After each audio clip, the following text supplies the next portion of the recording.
Thank you so much for the time. Appreciate it, man. Yeah, no problem.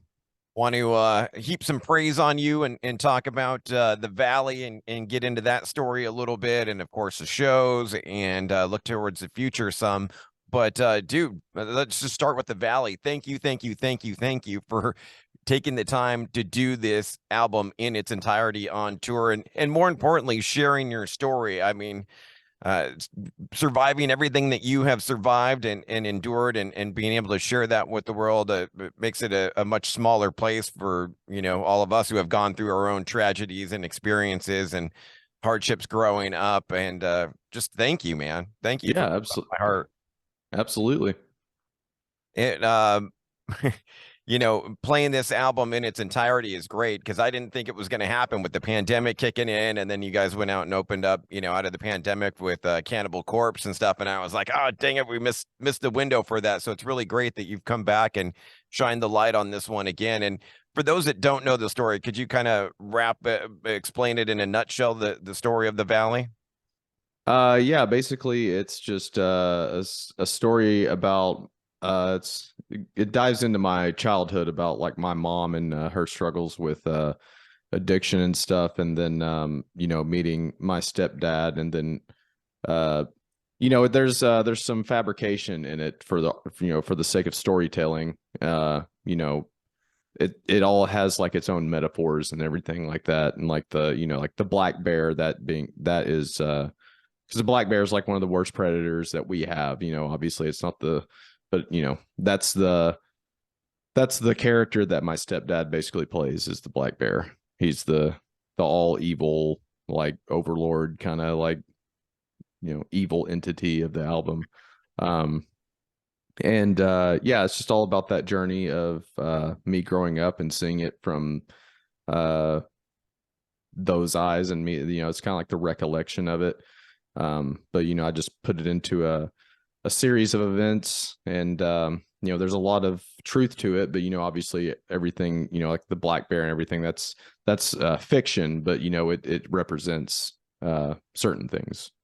But yeah, it's just the tragic story of her death, and just and me going through it pretty much. Speaking of Black Bear, dude, when the album came out, I think I had Alex on, and he told me, which by the way, Black Bear is probably my favorite song on the album, and riff for that matter too. He told me that you wrote that riff. Yeah, I did. Sick, dude. Do you write a Yeah. lot of tunes on guitar for the band, or did that one just pop in your head? Um, yeah, I mean, I just kind of sometimes I mess around on guitar. Like I've been doing it here in my office. I've been doing it for this next album that we're doing. And yeah, it just kind of popped in my head, and I just kind of put the tune in my head to the guitar, So I pick up the guitar every now and then, and but here lately I've been doing it a lot, to help with this writing process of the new album that we'll be recording soon. Speaking of the new album, wanted to certainly get into that as well. I mean, so we have the Valley, and then we had the kind of sort of sequel Kin, which was killer. And I was wondering, is it going to be a trilogy? Is there a third story to go along with this next album, or is it just back to sheer brutality? Um, I had pondered whether I would do a trilogy. I guess in a sense, like maybe it could kind of be one, but not really.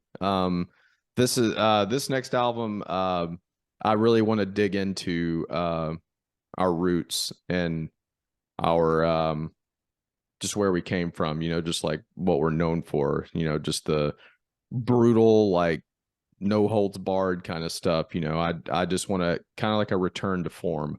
Mm. I'm looking for, I have the heavy itch, because I mean, like we have heavy stuff on the newer albums, but it's it's been, it's, I wouldn't say scaled back, but it's just not as frequent, I guess you could say.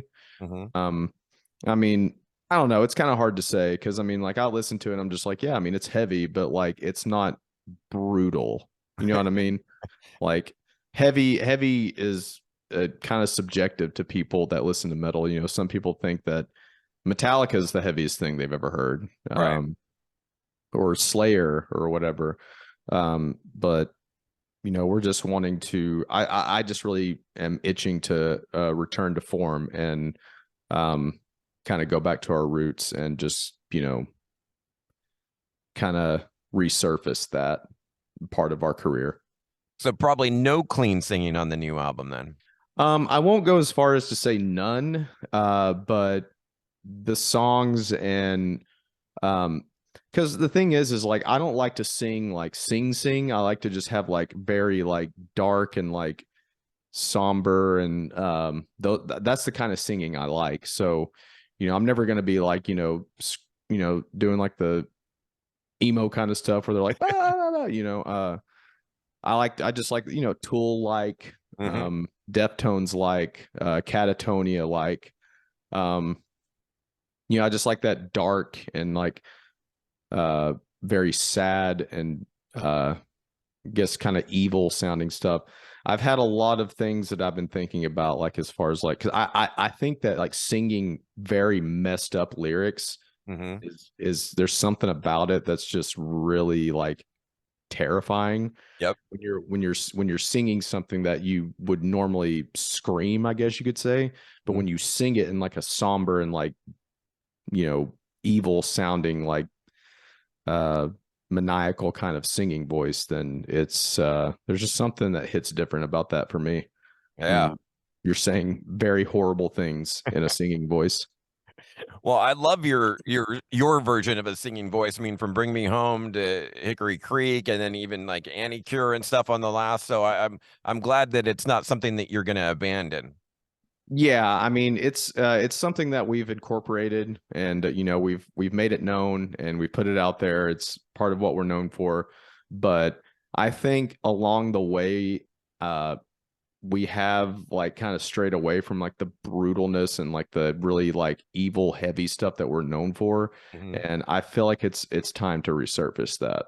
I think it's time to for people to remember what what I mean, because I have a weird mind. I think about weird things. Hmm. So I'm this next album is going to be uh a concept album kind of in a way. Mm. It's going to be a story, but it's not going to be a real life story. It's going to be a story that I've made up. Pure fiction. Pure fiction, has elements of um I guess nonfiction. It's hard to explain. I would be ruining it if I just went into it. You know what I mean? Like but it's going to be probably some of the darkest and most evil things that I've ever came up with. Oh, that's a hell of a tease. Any idea of when we'll get to hear that? Is that going to be next year, maybe the end of this year? Any idea? Well, after this tour that's coming up, that's what we're supposed to be doing. We're supposed to be recording it. So, um, and the cool thing is that we're doing it all ourselves. Our Ah, guitar player Zach mhm. is going to be doing it all. So, Wow. it's it's all us. So there's no like third party involved. We've done the past 5 albums, 6 albums, maybe with I have to count, but with Mark Lewis, and we love the guy, um, and consider him like a member almost at this point. But um, yeah, I mean, we're just going to give this a shot, see how it goes, and but yeah, I mean, what we've already produced, all the songs that not songs, but like the music that we are producing right now is it's definitely sounding very classic. Can't wait, man. Can't wait to hear that. And, certainly I want to touch on the tour. We got you in Southern California here, May the 5th at the Regent, May the 6th at the Observatory, and you're bringing out support as well, right? Yeah, we've got Arcspire, Signs of the Swarm, and Entheos. We've never toured with Signs of the Swarm or Signs of the Swarm and Arcspire, but we're good friends with Entheos. We've toured with them a few times, and their drummer Naveen actually played drums on the Valley, so Ah, he's going to be on this tour, and he's the one that played on the Valley, but he's not going to be the one playing it live. dude, his drums on Black Bear, the end of Black Bear and stuff is just ridiculous. That's so Yeah, awesome he's there. he's a machine, man. He can do it all. Like he can do fast stuff, he can do groovy stuff. He's just like the most well-rounded drummer that I've ever met, like in this scene. Like he's just he because I mean he can play literally everything. It's not just fast stuff, it's not just metal. Like he can play hip hop, he can play it all. I mean, that's why we chose him to do the Valley, because we know that he's going to add flair and, tasteful things to it. So expect to see him air drumming in the corner because he's going to be Possibly. And speaking of playing the Valley, I imagine you're going to do when you usually people do albums of tour or tour of albums, I should say, playing it in sequence, I'd imagine, right? Yeah, it's going to be all the way through. Beautiful. And in sequence, some people like to jump around or mix up the set list, but it'll be from the Demon Mm, all the way through. yeah, it'd be just like you put the CD in. Beautiful. And then I imagine a little greatest hits at the end, get the Saw's the Law and everything else. Yeah, we're not just playing just the Valley. That's the main focus of it, but we're, obviously we got to play other stuff. Beautiful, man. Last couple things I wanted to hit you with, Phil, and I appreciate all the time. Talking vocals and the scene and everything.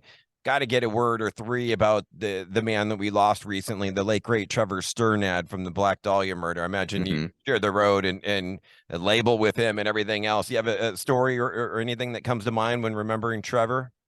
Well, the first time I ever met him was on Summer Slaughter 2009, I think it was. It was either 8 or 9.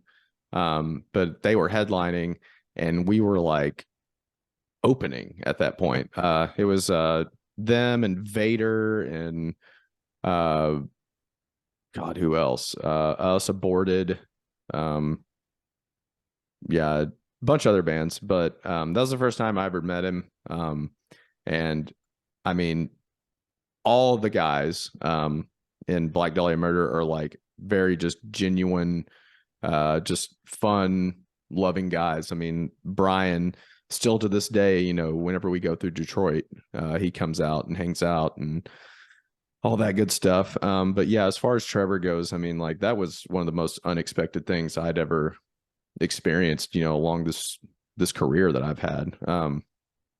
But yeah, I mean, Trevor is just always just laughing and joking and just always hanging out, just having fun. And like, I considered him a really good friend. Obviously we didn't hang out like outside of touring and stuff, but anytime we saw each other, it was because we all have our own personal lives and everything. Sure. We're all older now and have our own responsibilities. But yeah, I mean, it's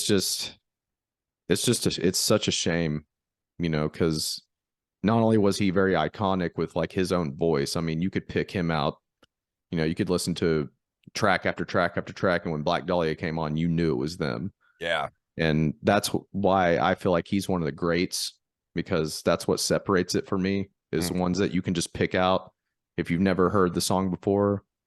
Say it's a new song and Black Dahlia came out with a new song, you're gonna know it's Black Dahlia. Like that's what makes them so great. But Brian has taken over vocals now, and Yeah. he's definitely charismatic, and he fits the role very well, and he's a good vocalist as well. He did backups with Trevor, and I'm just glad that they're just continuing on, because I know Trevor wouldn't want it to stop. Yeah, that's the best way to keep him alive and his memory alive, and that's why I wanted to get a couple words from you. I was always want to do that when I talk to people that cross paths with him, and I appreciate that. Mhm. Last thing, dude, I got to hit you with. We're an old school radio station. We do mandatory Metallica every night at 10 p.m. And you're going to be a part of that. I'm kind of curious, man. I'm sure at least growing up and first getting into metal, they were a band for you. But if you were going to do, say, on this new album, a Metallica cover, what do you think it would be? Is there anything from them you could see yourself covering? Oh man, probably. I mean, if we had to do one that was like the most similar to us that we could like recreate, it would definitely be Sad But True. Ah, That's because that song is, I mean, I think it's an E standard, and it still sounds so devastatingly heavy.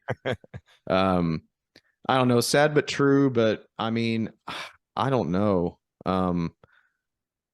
Maybe maybe Master of Puppets one. I mean, there's so many. I mean, uh,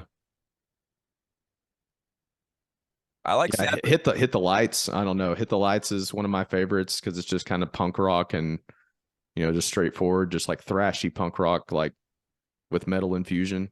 Yeah, that first album was all punk rock. Yeah, I mean, it's yeah, Kill 'Em All was just straight pedal to the metal, just thrash. Um, but yeah, I mean, I guess if you, I would say sad but true, probably that would fit us the most. But after singing and doing bringing all that stuff into it, I'd love to do because I love the interlude of Master of Puppets. That's one of my favorite like riffs that they have. The The breakdown. or no, just uh the doom doom doo doo doo doom doo doom doo doo doom doo doom doom doo. Yeah, like that like clean guitar riff that they Mhm. have, and that's one of my favorite ones they've ever written. Um, but yeah, maybe one is one of my favorite ones of all time. Uh, and Justice for All. I mean, I could just go on and on and on. It would be way too hard to like just narrow it down to what would be my favorite one to cover. I like the sad but true. I'm sticking with that. I love that, man. Beautiful, man. Thank you so much for the time and playing this album in its entirety. And can't wait to see you out there on May the 6th at the Observatory. Hell yeah, we'll see you there, man. Beautiful. Thank you so much, Phil. It was a pleasure to talk to you, man. You Thanks. too. Take Bye bye. care.